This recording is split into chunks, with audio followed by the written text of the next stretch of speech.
today on Divorce Court. I want to get married and I don't want to continue having the problems that I'm having in my relationship. He lies about little things, and I feel like if you lie about little things, then you're definitely going to lie about big things. There are times I want to just give up on it and say forget it and move on. That's the easy thing to do. When things get hard, I'm a runner. When I met her, I told her, I said, I'll never leave you. There's no communication in this relationship. We don't talk about things. All we do is argue. Although we've had troubles in our relationship, she has become my best friend. Divorce Court is now in session. Good day, ladies and gentlemen. I'm here today with Cory Gaskell and Karlin James, and the two of you have been together for 3.5 years, engaged for the last 1.5 years. You actually got a wedding date set, but you have some concerns, so you came here to me. You filled out my compatibility test and gave me your license with the right to tear it up should I think your union is ill-advised. Ms. Gaskell, I'm going to start with you. Tell me what concerns you have at this juncture and why. Well, I have a lot of trust issues with Karlin. A lot of it's linked back from my childhood. Just growing up, my parents were busted for drugs when I was about 8 years old. I went to live with a family member, and I lived there for a couple years, very abusive. They would take everything out of my room and just leave a blanket with a mattress. I would get beatings, severe beatings. And it got so bad that DHR was called to my school one time, and they came up there and took pictures, but they never did anything about it. So I ran away, and I went to live with another family member, and it was great. They really took great care of me. It was just but I just wanted to be with my parents. I didn't know my mother at a young age. I didn't meet her until I was like 18. But I've always been a daddy's girl. Yeah, so all that bouncing around lives with you, though, Yes, and that ma'am. lack of security. I mean, that it lives in the back of your head, and there's really this does. little shakiness there. How do you think that abandonment is affecting your current relationship? It's affecting my current relationship because now when we have issues or when we argue and stuff, I'm a runner. I just want to, run away from the problem. I don't want to deal with it, So, that's caused problems in our relationship because, anytime we've gotten into a major fight, I'll just get up and go, and I'll stay gone. How long do you stay gone? I stay gone for a month one time. Really? Is it kind of, I'm going to leave him before he gets a chance to leave me kind of thing, or I don't want to deal with it? It's just that I don't want to deal with it. I love him and I want to be with him, but I just, some of the issues that we're having is just nonsense. Like if you know what I don't like and I know what you don't like, then why are we doing the things that we don't like and just causing fights for no reason? Causing complications. Mr. James, what is your point of view on this? What do you see as the major problem in your relationship? Well, I grew up in a 2-parent household. Both parents went to church, graduated high school, went to college, and along the way, I kind of lost my way, I got into the streets, and I think that may have something to do with why we go through the things we go through, because both of us were in the streets at one time, right? At a certain point. I'm aware of her background and what she went through. But one thing I told her that when I first got with her, I said, I'll never leave you, and I upheld my end of the bargain, But she keeps leaving. But she can't stay. Yeah, all the leaving she done did, right? Right. I've managed to stay. Right. Regardless of what issue she had with me, I never left her for anything in the world. Well, give me an example of something that you fight about that becomes so ludicrous and so huge that you have to leave. Social media, Judge. Social media. Social media, really? Yes, Social really. Media. Okay. Social media, what is your concern in that regard? I'll give you an example. I was asleep one night, and I woke up, something was going on in the living room. I woke up and I looked at his phone. I was trying to see what time it was. And so I seen he had a message on his Facebook. And I get on the page and there's a conversation with a girl through Messenger, and basically he telling this girl that how beautiful she is, you know, you so beautiful, all this other kind of stuff. Hold on just a minute, let me charge my phone. There was a face. Oh, let me charge. Yeah, let me charge my phone. Then there was, you know how in Messenger you can tell like if they've been on FaceTime. Right. And there was 2 things with him on FaceTime. But then, but see, I had to download the app, Messenger app, because it was uninstalled. So when I installed it and looked at it, he's gonna say that he left his phone in the living room and that somebody else installed Messenger, wrote these messages, then uninstalled it. Yeah. Now, Mr. James, before you say anything, I think you've been out technology right off the bat. I think she knows more about that machine than you do. Yes, ma'am. So when you give me an answer, just go ahead and tell the truth so we won't waste a lot of time on technological issues, which I think you're gonna lose anyway. Okay. All right. That night, right? Yeah. I went to bed a little early. She was already in the bed asleep. So I laid down next to her. Before I did that, I put my phone on the charger, all right? So I'll get up about 1 o'clock, 1:30 in the morning because the people we were living with was making a little noise in the living room. So when I got up, I went to my phone and I seen a little message on there, but I always get a message on my Messenger. Shortly after that, she wake up and she's like, who's this girl you telling you beautiful? And I didn't know what she was talking about. Like, that's the truth. So, and one of the guys that I live with came to her and told her, said, I used the phone earlier. He told her that. He admitted to it. You know what I mean? Did the guy tell you that you used the phone earlier? I asked him if he had been on Messenger on Facebook on his phone, and he said no. That's a lie. There ain't no other explanation. Let me ask you this. We can talk about this all day, back and forth. Is this a constant theme in your relationship that he's reaching out to other women through the internet? Yes. We've been talking about apps and downloads and messaging, but my understanding is, Ms. Gaskell, you just found out 2 days ago you are pregnant. Yes, ma'am. Let's talk about that. When I had my apartment, he moved in with me. I ended up going to jail. But when I got out, all the people that's been coming over my house and stuff telling me he had this girl living in my house for the 3 weeks that I was in jail. Mr. James, explain that to me.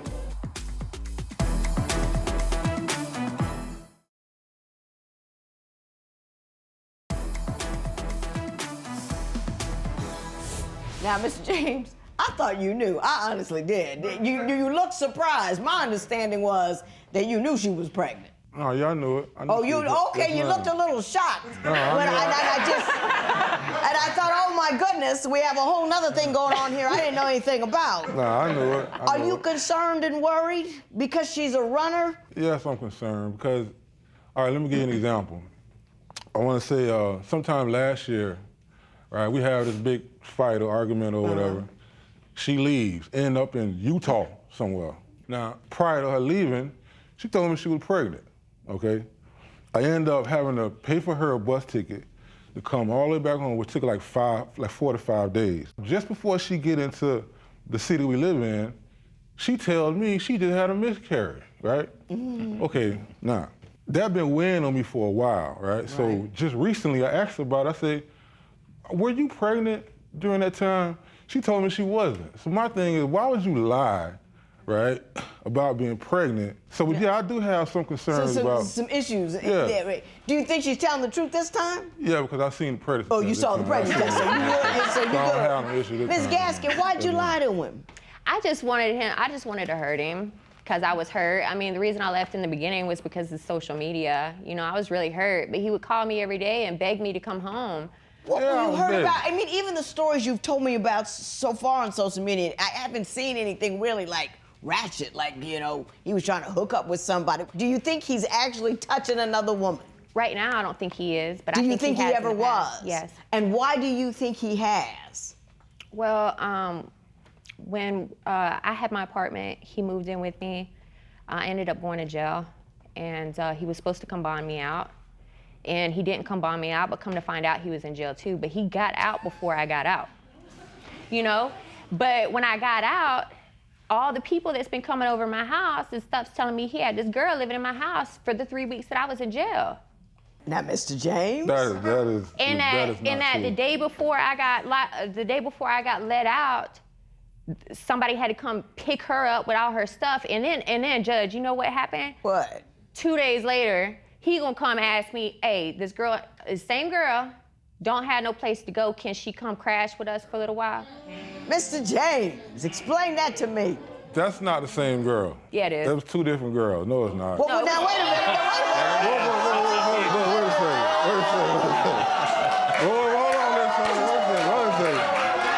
Wait a second. You are so busted. Mr. James, so we know that there was a girl staying with you while she was in jail, and we know that there was another girl you asked to stay with you once you got out. This much we know. The person that was supposedly living there was her friend to begin with, okay? No. That never stops people. That never stops people at all. Well, she was staying at your house, was she not? There. No, she wasn't. Those were lies. The people that was there, they didn't want us together anyway. And the same Everybody people lying on you. And the same people that didn't want us together, as soon as she got out, they told her, oh, I was doing this and doing that. Well, I wasn't doing anything. I wasn't doing nothing. How do you know Because I was there's in jail too. I got out of jail like 2 weeks before she came home. What do you people do? I'm trying to. I want to get past all of that. You know, I'm trying to change. You can't get past it if you don't own up to it. I think what drives some people crazy is they see all this little bit of evidence of maybe you cheated, but you never say, look, yep, I did it, I screwed up, I want to move on and I'm going to be better. If you've done something, now's the time to tell it. She's been pregnant for 2 days. You know what I mean? We just know about that. Yes, ma'am. The nagging thought of it is killing her. Admit to what you've done, and I'm gonna get you through it. Okay, I may have been online, maybe a little inappropriately in the past. You know what I mean? I can admit to that. You flirted, and the stuff that she saw, she wasn't wrong, she wasn't crazy, it wasn't a glitch, right. She caught you. And so you own that, right? I own that. Yeah. Yes, ma'am. And now that you've owned it, the two of you can decide that you're gonna have rules about it and not go past it, because whoever you're creating in that, are relying on the two of you to get this thing right. Yes, ma'am. Facebook, Twitter, Instagram notwithstanding. Yes, ma'am. It's all about that. Yes, ma'am. Ms. Gaskell, do you have a concern that your family does or does not like him because he's black? No, my family actually loves him. It's his family that has problems with the fact that you're white. Yeah. Mr. James, is that accurate?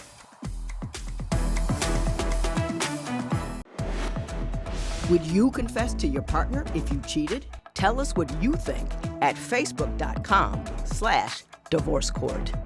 Divorce Court will be right back.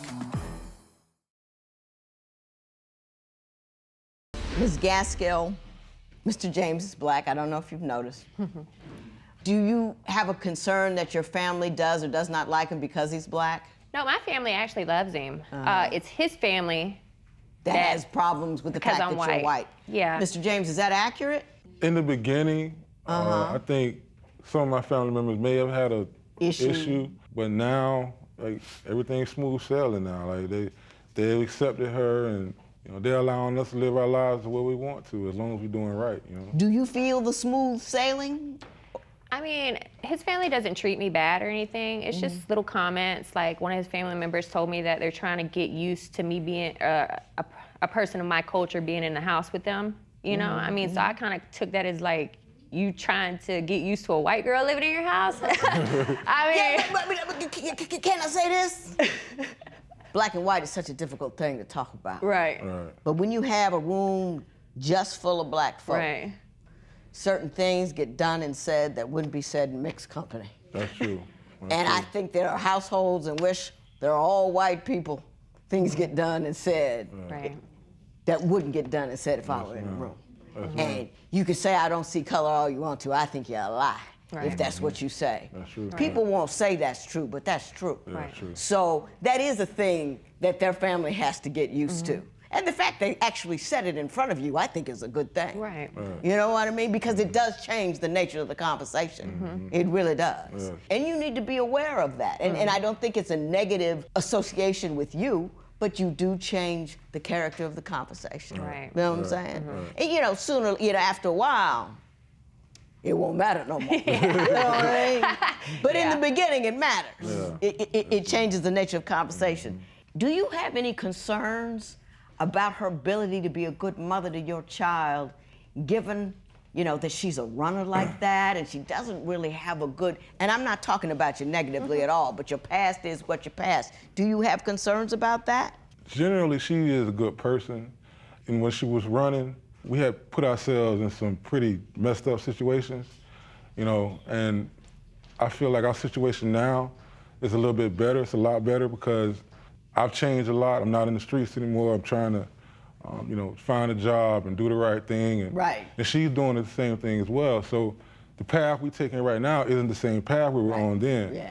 So, The streets are not family friendly. no, it's not. It's not. It's not. You know, there are a So- lot of free radicals in the street. You do the wrong Right, thing right. just because It's a you're lot of out wrong there. things, you know. You can't miss it. Right. It falls on you. So I'm slowly seeing the woman, you know, that she can be. You know, I can honestly say that. You know? I got you. Yes, ma'am. I got you. I have hope. And I'm going to tell you about my hope, my concern, and my advice. How would your family react to you marrying outside of your race? Share your opinion on Twitter and Instagram at Divorce Court. Divorce Court will be right back.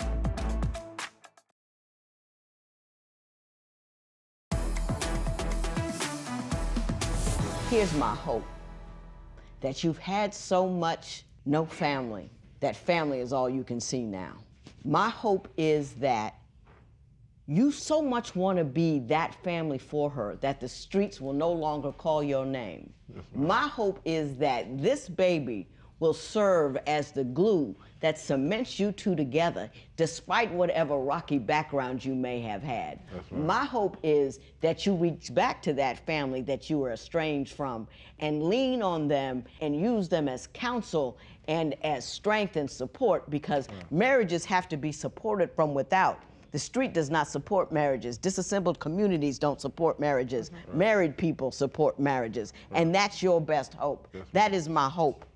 My concern is that when people start living an everyday life, when people get married and they don't marry consciously. They fall into a marriage, they say we're married now, and then you deal with new problems with old habits. Right. Right. Because that's what you do. That's the script in your head. It's easy to read that script because that's the one you know. The thing that you need to do, you've never seen before. You haven't read it, you haven't lived it, you don't even know what it is. So my concern is that you will live that past script without trying to write a new one. Right. My advice is this: you talk about everything all the time. That you have 5 minutes in the beginning of every day to hold each other's hand and say, listen, this is what we're fighting today. This is what I want for today. This is what I want for my baby. This is what I want for you. Because when you speak it, when you say it aloud, it makes you think about it before you say or do that stupid thing in the heat of the moment when something doesn't go your way. My advice to you is to not take your problems out of the house. If you're upset about it, don't get this and it, don't change your stat, none of that. If there's a problem, nobody should ever know it. Everybody who sees all your social media, these are two of the happiest people I've ever seen in my life. I don't see nothing negative going on there, because when you put negativity out there, people will chip at your relationship with it. They'll just use it as a sink and they'll just top it off. So social media, married world with married people, and that's it. And that's it. And that's it, and that's all. So with that hope, concern, and advice, I wish you all the best. I think you're good people. Okay. Have a happy life and a wonderful marriage.